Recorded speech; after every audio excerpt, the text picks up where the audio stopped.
नमस्कार, मैं हूं अंकुर और आप देख रहे हैं सत्यहिंदी.com। आइए एक नजर डालते हैं अब तक की सुर्खियों पर। श्रद्धा वालकर केस अब लव जिहाद की तरफ मुड़ गया है। श्रद्धा के पिता ने मंगलवार को न्यूज एजेंसी ANI से कहा कि उन्हें इस मामले में लव जिहाद की आशंका है।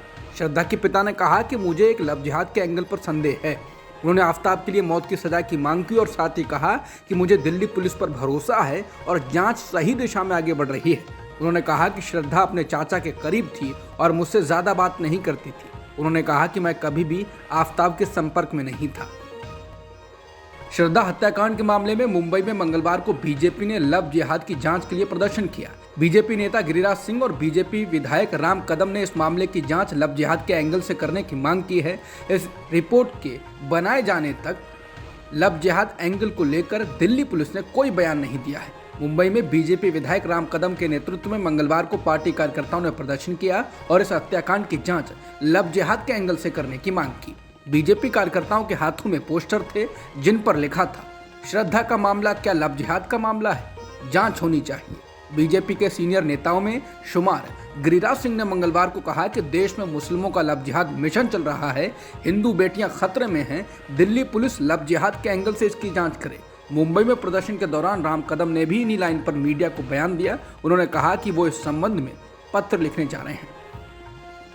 पश्चिम बंगाल की मुख्यमंत्री ममता बनर्जी ने आज केंद्र सरकार पर निशाना साधा और दावा किया कि प्रधानमंत्री नरेंद्र मोदी की सरकार ने GST और कई केंद्रीय योजनाओं के तहत बंगाल के लिए बकाया धनराशि को रोक रखा है। ममता बनर्जी ने केंद्र की नरेंद्र मोदी सरकार पर आरोप लगाया कि बंगाल के लिए 100 दिनों के काम, आवास योजनाओं और ग्राम सड़क योजना के लिए फंड जारी नहीं किया जा रहा है। उन्होंने मोदी सरकार पर भड़कते हुए कहा, मैंने प्रधानमंत्री से मुलाकात की, अब इसके बाद क्या बचा है? क्या मुझे अब फंड के लिए उनके पैरों में गिरना होगा? ममता बनर्जी ने कहा कि हमसे पैसा लेकर आप हमें ही पैसा नहीं दे रहे हैं, अगर फंड नहीं मिले तो फिर हम टैक्स क्यों दें?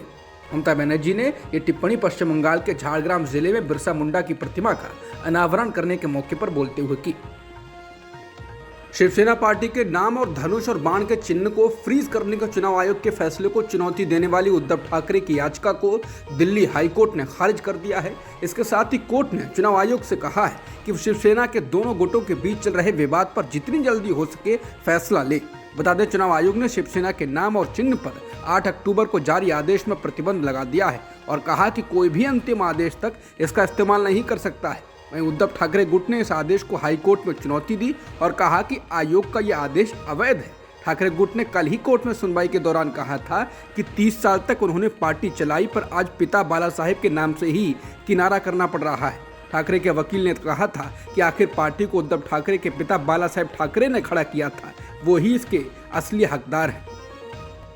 प्रवर्तन निदेशालय यानी ED ने पूछताछ के लिए दी गई तारीख बदलने से झारखंड के मुख्यमंत्री हेमंत सोरेन का अनुरोध ठुकरा दिया है। ED ने उनसे गुरुवार को ही पेश होने के लिए कहा है।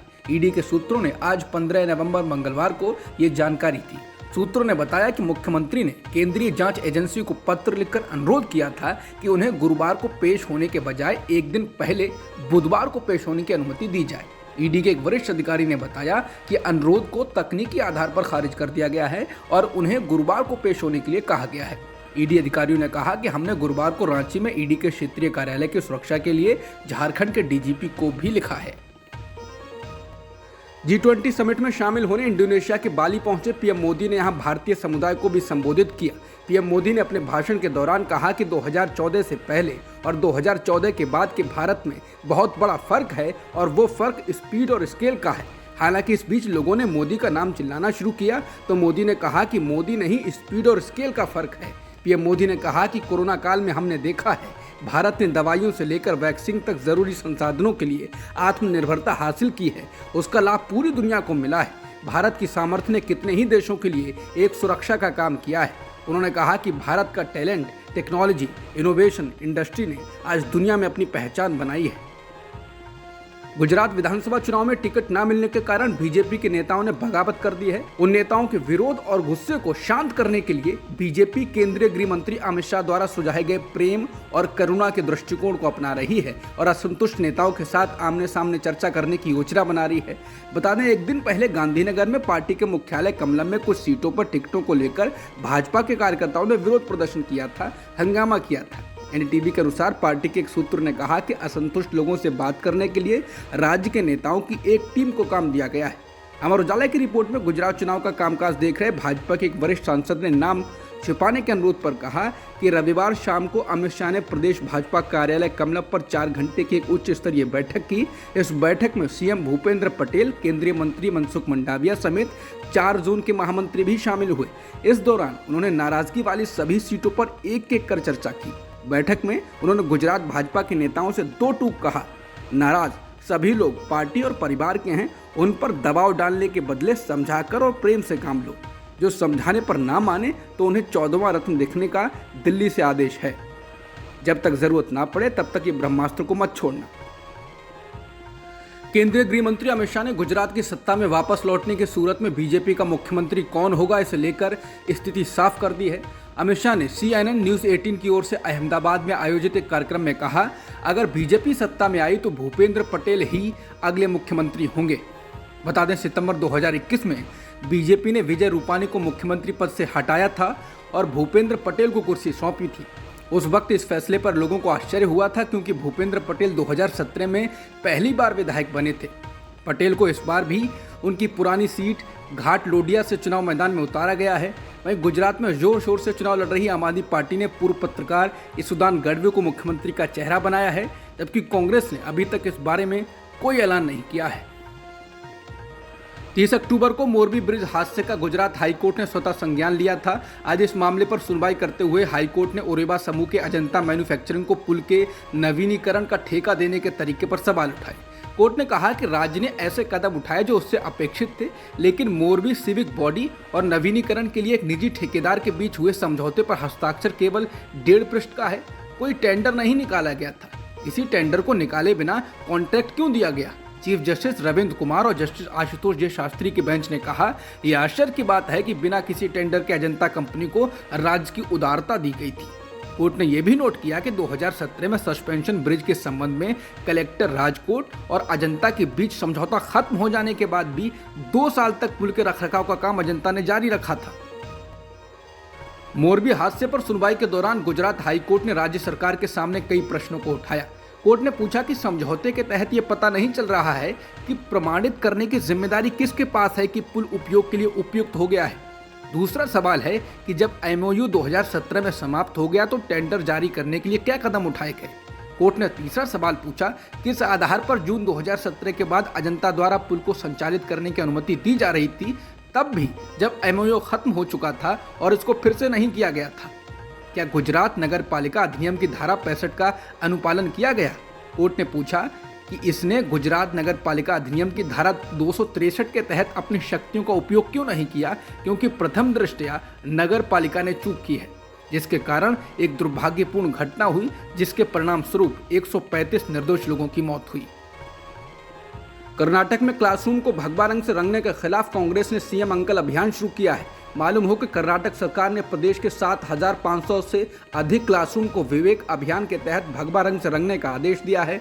इस अभियान के तहत कक्षाओं को भगवा रंगने पर सवाल उठ रहे हैं। हालांकि बीजेपी ने कांग्रेस के अभियान की निंदा की है। उसका कहना है कि वो सीएम के खिलाफ लगातार अभियान चला रही है। कांग्रेस ने सीएम अंकल हैशटैग के साथ अभियान की शुरुआत करते हुए सीएम बसवराज बोम्मई से कक्षाओं को पेंट करने के बजाय पहले बच्चों के शौचालय बनाने का आग्रह किया।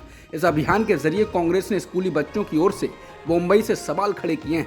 कांग्रेस ने कहा कि पूरे राज्य में स्कूलों में बुनियादी ढांचे की कमी है, बच्चे शौचालय के बिना परेशान रहते हैं। सीएम अंकल स्कूल भवनों को भगवा रंग में रंगने से पहले शौचालय बनाएं, हमें स्वच्छ पेयजल और सुविधाएं दें। कांग्रेस ने यह भी कहा है कि राज्य सरकार स्वामी विवेकानंद के नाम पर योजना लागू कर रही है।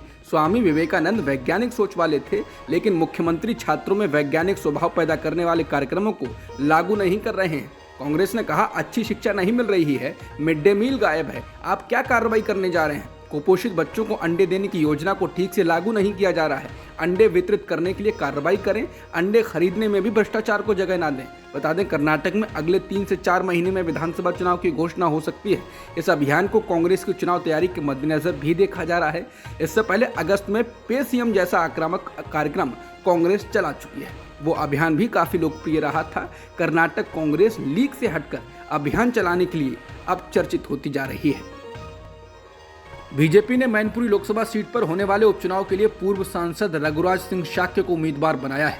समाजवादी पार्टी ने यहां से पूर्व मुख्यमंत्री अखिलेश यादव की पत्नी व पूर्व सांसद डिंपल यादव को चुनाव मैदान में उतारा है।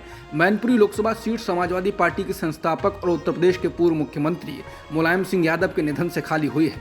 उत्तर प्रदेश में मैनपुरी के अलावा रामपुर और खतौली विधानसभा सीट पर उपचुनाव होना है। बीजेपी ने खतौली सीट पर राजकुमारी सैनी और रामपुर सीट से आकाश सक्सेना को उम्मीदवार बनाया है। इसके अलावा राजस्थान की सरदार शहर, बिहार की कुरहानी और छत्तीसगढ़ की भानु प्रतापपुर सीट से भी उम्मीदवारों के नामों का ऐलान किया गया है।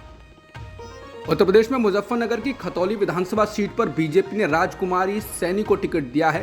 राजकुमारी सैनी बीजेपी के पूर्व विधायक विक्रम सैनी की पत्नी हैं। विक्रम सैनी को 2013 में हुए मुजफ्फरनगर दंगों से जुड़े एक मामले में 11 अन्य लोगों के साथ दोषी बताया गया था, जिसके बाद उनकी विधानसभा सदस्यता रद्द कर दी गई थी।